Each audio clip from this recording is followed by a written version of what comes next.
एक बाबरी मस्जिद के मसले पे तो समझौता कर चुका है मुसलमान, सब्र कर चुका है, समझौता नहीं सब्र कर चुका है, लेकिन अब अगर कोई सोचे सब्र करेगा तो हम सब्र करेंगे, अपनी शहादत के लिए हम तैयार। जुलूस की शक्ल में जा रहे हैं, ये सर्वे हो रहा है कि मालूम होता है कि मस्जिद पर कब्जा करने के लिए जा रहे हैं। ये प्लानिंग हो रही है इस मुल्क के अमन व अमान को खराब करने की, ये प्लानिंग है उन लोगों की जिनकी सियासत इसके नाम पे चलती है। सीधे सीधे है कि आपको दूसरे नंबर का शहरी बनाने की तैयारी है। हम ये चाहते हैं कि इस पे कानून के मुताबिक काम होना। 1991 कानून है ना मजहबी मकामात को लेकर, तो फिर आप क्यों उसके खिलाफ जाके निचली अदालतें फैसला दे रही हैं? ये प्लानिंग हो रही है इस मुल्क के अमन व अमान को खराब करने की, ये प्लानिंग है उन लोगों की जिनकी सियासत इसके नाम पे चलती है। मैं कहा ना कि ये बल्कि वो जज साहब जो है जिन्होंने फैसला दिया है 1991 का जो वर्शिप एक्ट कानून है उसके खिलाफ जाकर उन्होंने फैसला दिया, उन पे कानूनी कार्रवाई होनी चाहिए। पार्लियामेंट के खिलाफ जाकर कानून के खिलाफ फैसला दिया। वो कानून किस लिए बनाया गया था? इसलिए बनाया गया था कि इस मुल्क में दोबारा मजहबी मकामात को लेकर कोई फितना फसाद ना हो, इसलिए बनाया गया था। लेकिन चाहे काशी, मथुरा, संभल, अब अजमेर, ये सियासी खेल खेला जा रहा है। अगर इससे बाज नहीं आएंगे तो इससे मुल्क को नुकसान होगा, इसके अमन अमान को नुकसान होगा। मैं तो पहले कहा ना कि यहाँ पर ऐसा लग रहा है कि अदालतें हाथ बांधकर कनीज और बांदी की तरह किसी आका के आगे खड़ी है, आका हुक्म दे रहा है, काम हो रहा है। क्या मांग रहेगी अब आगे की? देखिए, हम किसी भी सूरत में एक बाबरी मस्जिद के मसले पे तो समझौता कर चुका है मुसलमान, सब्र कर चुका है, समझौता नहीं सब्र कर चुका है, लेकिन अब अगर कोई सोचे सब्र करेगा तो हम सब्र करेंगे, अपनी शहादत के लिए हम तैयार। आने वाले दिनों में रोज देखने को मिल सकता है? नहीं, हम ये नहीं कह रहे हैं कि हम किसको मारने जा रहे हैं। आपने जो सवाल किया है कि नहीं, हम वो नहीं करना चाहते, ना हम वो करेंगे। हम खामोशी के साथ गिरफ्तारी देंगे, चाहे हमें मारो, चाहे हमें जेल में डालो, चाहे हमें गोली का निशाना बनाओ। हम अब किसी मामले पे सब्र करने को तैयार। सब्र से मतलब खामोशी करने, हाथ बांध के नहीं बैठेंगे। शांतिपूर्वक हमें मार दो, हमें खत्म कर दो। वो आजकल का आस्ताना नहीं है, वो 850 साल कदीम आस्ताना है।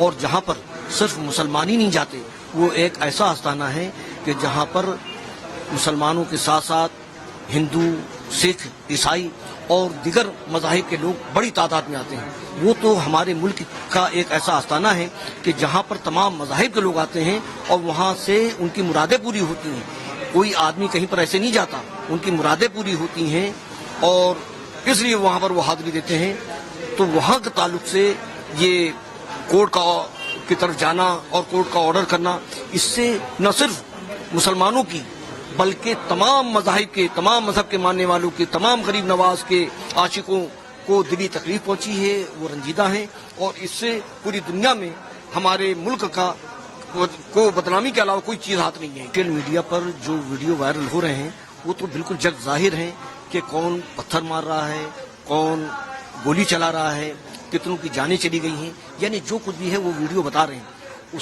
तो उसके साथ साथ हम ये कहेंगे कि पुलिस अगर चाहे और हुकूमत अगर चाहे तो ये तमाम चीज़ों पर काबू पाया जा सकता है। सर्वे एक मरतबा हो गया, दोबारा सर्वे हो रहा है और सर्वे करने के लिए किस तरीके से जा रहे हैं वो तमाम चीज़ों वो वीडियो के अंदर मौजूद है। नारे लग रहे हैं और जुलूस की शक्ल में जा रहे हैं। ये सर्वे हो रहा है कि मालूम होता है कि मस्जिद पर कब्जा करने के लिए जा रहे हैं। तो इस किस्म की हरकतों से बाज लोगों को रहना चाहिए और हुकूमत को ऐसे लोगों को बाज रखना चाहिए।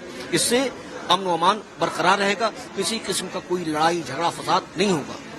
जो एक कानून बन चुका है 1991 में उस पर अमल हो, उससे बहुत ही ज़्यादा बेहतर होगा और किसी किस्म की कोई हरकत नहीं होगी इंशाअल्लाह। क्या लगता है अगर पहले ये मामले में हस्तक्षेप कर लिया होता तो शांतिपूर्वक तरीके से इसका जो सोल्यूशन है वो निकाला जा सकता, क्योंकि कहीं ना कहीं जो सर्वे किए गए हैं उस पर कहीं ना कहीं सरकारी प्रेशर देखते हैं क्या, क्योंकि जिस तरीके से फैसला दिया गया है। देखिए, ये जो कुछ भी हो रहा है वो ऊपर से कोई निशानदेही कर रहा है। उनको चाहिए कि वो ऐसी हरकतें ना करें कि जिससे मुल्क का अमन व अमान बर्बाद हो। इससे कोई चीज़ हासिल नहीं होगी। हम तरक्की की तरफ जाएं, एजुकेशन की तरफ जाएं, अपनी आवाम की खिदमत करें। इस किस्म की बातें पैदा करके, यानी सिवाय अपनी बदनामी के, चाहे कोई फर्द करे, कोई जमात करे, कोई मुल्क करे, सिर्फ बदनामी के अलावा कोई चीज़ हाथ नहीं आएगी। आज हजरत ख्वाजा मोइनुद्दीन चिश्ती की बारगाह के अंदर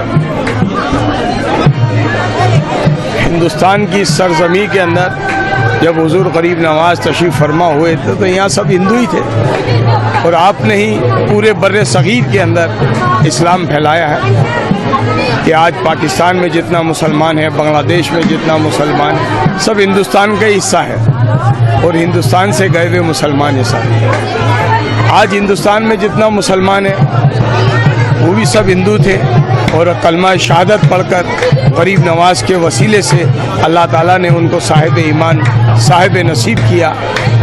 आज बेफजूल की बातें होती हैं, जैसे कि 1951 के अंदर कानून बनाया, तो उस मुतालिक 47 के अंदर जो कानून है कि वो उस कानून के मुतालिक ये बताया गया है, चाहे मस्जिद हो, मदरसा हो या कोई भी तीर्थ स्थान हो धार्मिक, उसको जिस स्थिति में है उसको रहने दिया जाए, कोई छेड़छाड़ नहीं कर सकता। बार बार मस्जिदों को या दरगाहों को निशाना बनाया जाता है। ये तो पॉलिटिक्स है, इस दरबार में कहाँ पॉलिटिक्स चलती है। ये चाहते हैं जिसको सीट पे बिठाते हैं, और ये चाहते हैं जिसको सीट से हटा देते हैं। पल भर भी नहीं लगेगा अगर जो लोग इस तरीके की बात करते हैं, गलत करते हैं, इंसानियत के खिलाफ है। इंसान वही है जो मानव ही सेवा ईश्वर पूजा करे।